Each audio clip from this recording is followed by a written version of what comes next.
Today, we're going to be talking about 8 bourbons that are definitely worth the money. Let's get into it.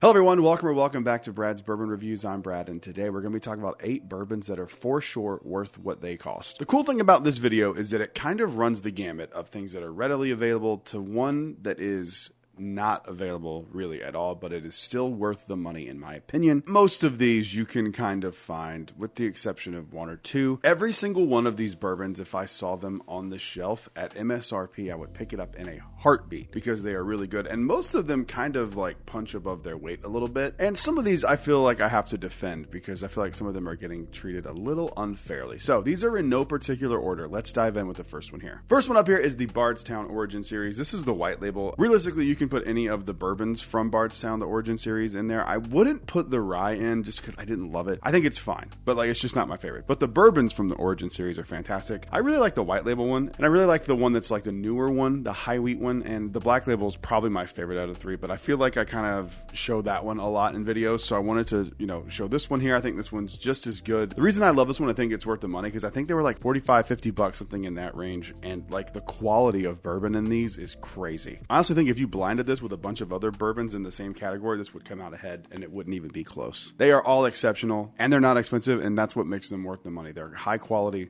low price. Moving on to the next one. Next one up here is a bottle that was a special release last year, but it was pretty widely available. I mean, it was a special release, but it was celebrating the 70th anniversary of Jimmy Russell, and this is the Wild Turkey 8-year. Dude, I love this thing so much. I mean, it is just an unbelievable bottle for $45, and the fact that it was a special release from them is kind of nuts, because as much as I love Wild Turkey, they've really gotten out of control with their pricing. Some of the stuff is warranted to be the price that it is. Some of it's not. Like the fact that they tried to sell that 10-year rye as a master's keep for $350 is insane. I don't know if you've tried it yet. To be fair, I'm not a rye fan, but I just can't fathom paying that much money for that. It is not worth the money, but this is worth the money. This one is a really sweet, really approachable bourbon, and it celebrates the man himself, Jimmy Russell. So I think if you can find one of these still, or if you have to go on secondary and pay like $5-10 over MSRP, I think it's worth the money. They are incredible. I believe this was like in the running last year for some of my favorite bourbon of the year. I think it's really, really solid. So if you haven't tried one of these yet, make sure you try to get your hands on one. Even if it's just for the shelf and you don't crush all of it, just try it, because I think you will really like it. Now, granted, you do have to like Wild Turkey because it is very much a Wild Turkey product, but just try this out because it's really not bad. And I think they were like $45-50 when they came out, so you really can't beat an 8-year 101 proof Wild Turkey product for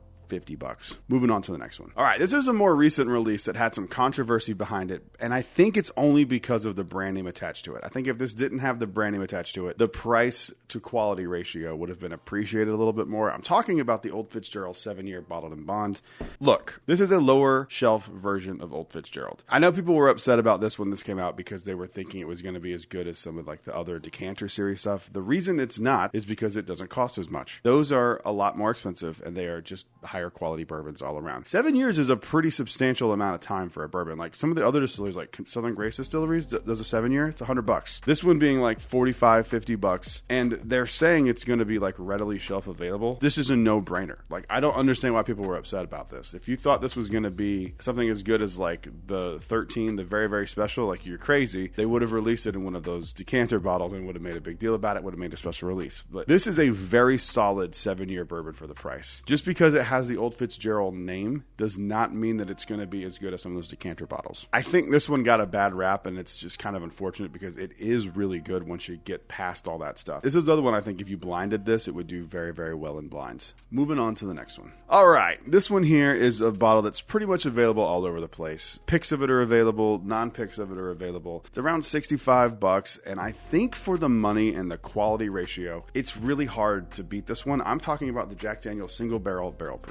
I know I talk about these all the time, but I think these are absolutely phenomenal. I've never had one that wasn't good. I've had some that were like amazing, and I've had some that were like, yeah, it's okay, it's good, it's a good version of it. This to me is a good litmus test to see if you will like Jack Daniel's or not, because if you don't like this at all, Jack Daniel's is not for you. But if you're remembering Jack Daniel's from like your college days and it's the old number 7 and you're kind of thinking that's what Jack Daniel's is, I urge you to give us a try. This will probably change your opinion about Jack Daniel's as a brand if you don't like them already. Obviously, you can do the rye. Those are great as well. For the price and the proof, I think this is one of the best bottles on the market for you to buy at the price. So if you haven't tried one of these, or it's been a while since you tried one, give it another try. Moving on to the next one. This is the only one on the list that I just know you won't be able to find unless you get it on the secondary market because it's already been released. It's one of my favorite bourbons I've ever had. And now the price on this one was nuts. This was a $250 bottle, but I'm telling you, if I was able to get another one of these at retail, I would do it in a heartbeat. I'm talking about the Dling Gold Wax. I don't know what I can say about this that I haven't said already. I mean, this is truly one of the best bottles of bourbon that I've ever tried. I've tried hundreds of bourbons, probably 1,000 bourbons at this point, and this one stands out for me as one of the greatest bottles I've ever had. It's 82 months old, so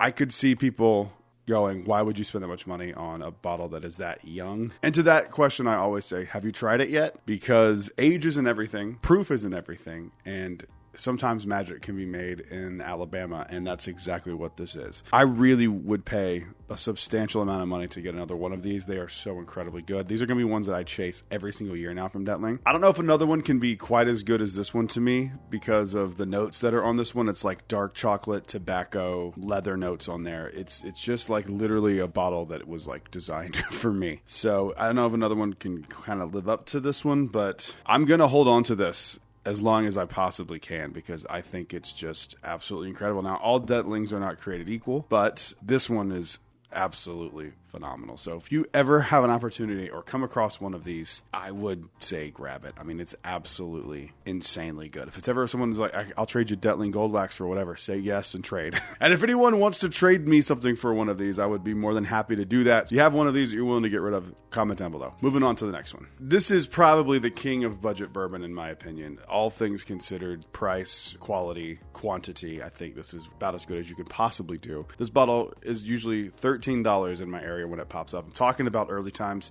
This is a black cap early times. I'm not opening this one, at least not anytime soon. This is one of the old ones back when Brown-Forman was making these. So this is but just ignore the top. This is just early times bottle to bond. Some people say that the older ones are better with these black plastic caps. I don't know if that's true. I haven't opened this one yet. It would be hard for me to believe that it's better than what it is now for $13 and you get a liter of it. Absolutely worth the money here. If you can find one of these, I urge you to pick one up. Don't be like weirded out by like how cheap it is and how much you get of it.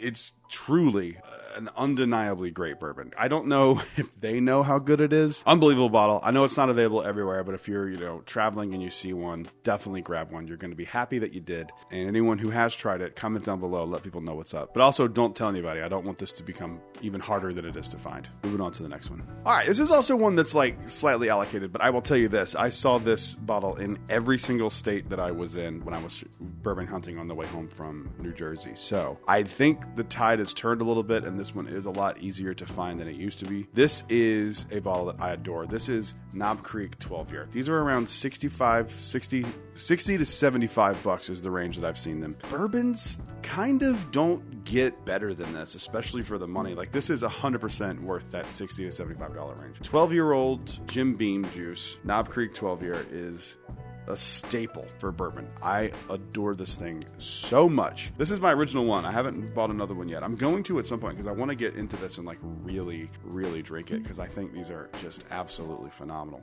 They're just kind of standard bourbon notes. Cherry, vanilla, caramel, but it's just so good for what it is, and it's worth the money, and it feels like you're drinking something that is better than the price you paid for it. So for me, it's worth the money all day. I love this thing. Knob Creek is, in my opinion, probably the best thing that Jim Beam does, and it is just an incredible bottle. If you've never tried one of these, give it a shot. Moving on to the last one. I said they were no particular order, and they're not. This one is going to end with a bottle that I adore. From Four Roses. This is a Four Roses single barrel. This is not one of the new red label ones or a barrel proof one. This one is just a standard Four Roses 100 proof single barrel. I think these are so amazing. I love these so much. One of my favorite, if not my favorite thing that Four Roses makes is this 100 proof single barrel here. I love everything about these. I think some of the barrel proof options are really good. I don't know if they're twice the amount of money good. I mean, I have one that's really, really good, but I have had some that were not as great. So I think the good middle ground is these single barrels. Now, the only thing about these that kind of stinks is that it is a single barrel, so they will vary a little bit. Just keep that in mind, though, when you're buying one of these. It might be different from the last one you tried, and you might not like it, or you might like it more. But I think that Four Roses single barrel is one of the best bang for your buck bourbons. One of the bourbons that are for sure worth the money. They're like 45, 50 bucks. It's a single barrel at 100 proof. I mean, like, Four Roses makes incredible bourbon. If you haven't tried one of these, or you're trying to dipping your toe into Four Roses, I would say this and the small batch are like the two starting points, and kind of go from there. But these are fantastic. So comment down below. Let me know what bottles you think are worth the money. While you're down there, make sure you leave a like and subscribe, because we are on the road to 10,000 subscribers, and I would love to get there before the end of the year. Thank you guys for watching. I'll see you in the next one. Until then, cheers. A big thank you to all the Patreon supporters you see on screen right now.